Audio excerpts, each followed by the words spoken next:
never get the relationships that last like so long, and the girl's waiting for the ring, like she's waiting to get proposed to. Yeah. And I'm like, I'm sorry, how are you with this person for this long? You know me, within a year, if you don't pop the ring, you're lucky to have me, yeah? And right now, boyfriend and girlfriend, you don't have me. Yeah. Like, yes, we're in a committed relationship, but no. If my intention is marriage, I'm going to make it known. And if you don't make the time, like, see you later. You're not serious. If you know what you want and that's what you want and they're aware of it, 100%. I think there has to be some kind of like time frame, because otherwise, what are you doing?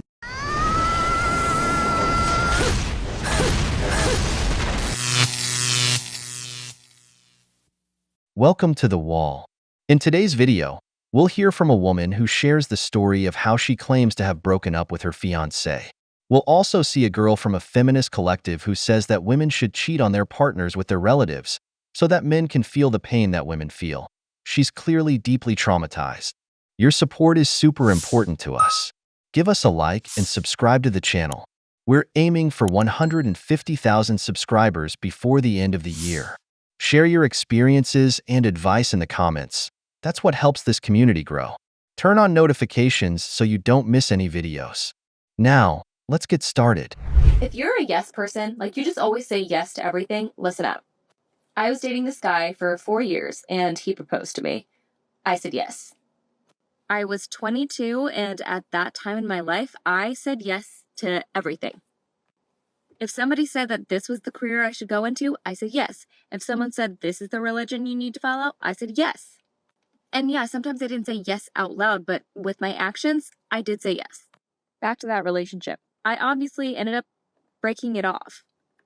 I used to be a touring musician, and after one of my tours, I realized that one of the diamonds in my ring had fallen out. Now, as much as I tried to not take that as a sign that I shouldn't be with this person, I started asking myself some deep questions. And I asked myself, is he my best friend? Is he my fairy tale? Are we compatible? I brought these concerns up to him and it didn't go well. He ended up silencing me and we didn't talk for, I think it was about a week. But in that week, I realized that I was not meant to be with him.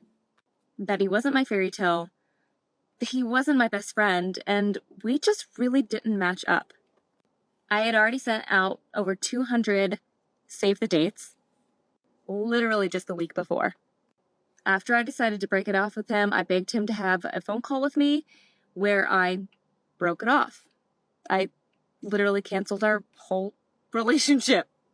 This was the first time in my life I asked myself what I really wanted and what I really needed, and why it was that I said yes when really I didn't know the answer. But actually, I did know the answer. I wanted to say no. That was 7 years ago now. And now I'm happily married to the love of my life. He is my best friend. He is my fairy tale. And we're super compatible. We have been married 5 years. And the guy that I broke up with, he is also now married to the love of his life. They have a kid together. And I wish them nothing but the best. I don't regret the choice that I made in saying yes because it taught me a lot. And I don't believe in regrets. But I could have saved myself a lot of heartbreak and heartache if I would have been able to ask myself the hard questions, what it is that I really want and what I really need before, and to not just people please and say yes to everything. So ask yourself, where have you been saying yes where you really should be saying no? And maybe where are you saying no when you really should be saying yes? Decisions driven by emotion. Women are like that. In moments when you expect them to make decisions based on reason, they'll make important decisions based on how you make them feel, as you saw in the way she described it. It's my fairy tale. He's my best friend. We're compatible. All of these reasons are more emotional than from a well-thought-out life plan together. That's why sometimes you see women getting involved with men that you and everyone else know aren't good for them, yet they still choose to be in relation. You want to know what's hilarious? Finding out 5 days before Christmas that the wedding you've been planning for the last year and a half won't be happening as of 11 a.m. this morning because you found him in your house with the girl he told you not to worry about. Merry Christmas to me. But what's even better than that is what he said to me when I caught him. He said, I thought you said you weren't going to be home until 5:30. And he has a point. I guess I did say that.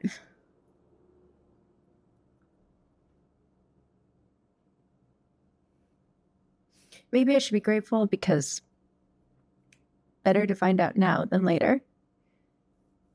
But the pain is...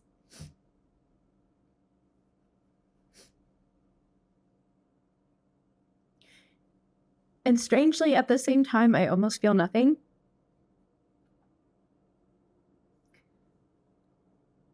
And I'm not sure what to do. I think I'm in shock. Like, I'm definitely in shock.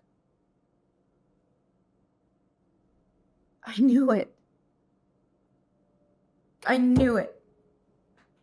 Anyways, that's my monologue.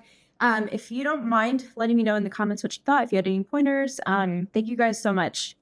For a moment, I even believed it. Because let's be honest, regardless of gender, this is horrible. Although it seemed a bit fake, because I doubt anyone's first reaction to something like that would be to record a video for TikTok. But then again, I've seen people record themselves crying, so nothing surprises me anymore. But what did you all think of the whole situation, brothers? Tell y'all something that I cannot stop thinking about. So y'all know how those podcasts will repost like clips of their podcast on TikTok as opposed, and I can't remember these girls' podcasts. It was two girls. I wish I could remember so I could tag them, but if y'all know, tag them. Anyway, it was a girl talking about how like she turned her friend group around and how she realized that she needed to make new friends and leave some of her old friends behind, right? And in that podcast, it was a good little excerpt, but the thing that she said that really hit me was she said, how did you know like which friends needed to go, basically? And she said, because I was still performing around them. I was like, because I never had the language around what that feels like. Like, whenever you hang around your good girlfriends, you're at ease. You can just talk freely. You don't have to worry about, like, filtering the things that come out of your brain to your mouth. Like, you don't have to worry about that whenever you are with your good girlfriends. And it's because you're not performing. It's not performative. Like, you're literally just being yourself in an authentic way. And so she said that she was still performing around these people. And I was thinking, dang, like, in what areas of my life am I still performing? Like, obviously, it's necessary, like, at work and stuff like that. But, like when you're around your family or whenever you're around, like, certain friend groups or whenever you're around certain guys or in certain relationships, are you still performing? Do you feel like you can't be your authentic self? That is a question that really hit home for me. It's well known that women don't have friends. They have competition. This leads to them constantly being hypocritical with one another. Men who have had a woman in their life, whether in relationships, family, or even working with them, notice this daily. Women never allow themselves to show weakness or fully trust each other. The woman who does this eventually realizes, sooner or later, that a woman's worst enemy is another woman. That's why you hear women say, I prefer to have male friends. At least they're more honest. A man who truly sees you as a friend will be direct and tell you things as he sees them. If any women are watching this, I hope you share your thoughts on why women tend to tear each other down so much. Hot take, and I don't care if anyone hates me after this, but whenever I hear a dude say, just because I cheated on my wife doesn't mean I don't still love her, it makes me instantly want to get into a relationship with him just so I could meet his family and his dad, and then make it really obvious and make it really easy for him to find out so that he confronts me. And as soon as he confronts me, I'm going to say, just because I your dad doesn't mean I don't still love his son. I truly feel like that's the only way these losers will ever comprehend how stupid they sound when they say some shit like that. The very act of cheating is an unloving thing to do. So how delusional and insane do you have to be to do the most unloving thing you could do to your wife, who you vowed not to betray, and then say you still love her? It gets even more funny when you assess the average male and you realize that the average male does not love himself. And because he doesn't love himself, there's absolutely no way he's capable of loving someone else, even if that other person is his wife. And when you understand that, you understand why their idea of love is so twisted and backwards, and why they're okay with doing something so unloving to you and then turning around and telling you they still love you. They don't even have the slightest grasp on what it means to love someone, let alone show that through words and actions. And it just shows how disconnected they are when they can turn around and do something so hurtful to the person that they're claiming they love the most. Not to mention that these loser dudes have absolutely no valid reason to cheat on you anyway. The reason is boredom. It would make so much more sense if they could just say, I cheated on you because I got bored, but I still want to be with you. But the most annoying thing is the way that they will constantly lie and paint their actions out to be something that you know it's not, and gaslight you into thinking that they still love you and it was just a one-time thing and it didn't mean anything. If it didn't mean anything, then why did you do it? Because if that's the case, then where does the line get drawn between actions you take that don't mean anything and actions you take that mean something? Is our marriage meaningless? Let me tell you what's going on.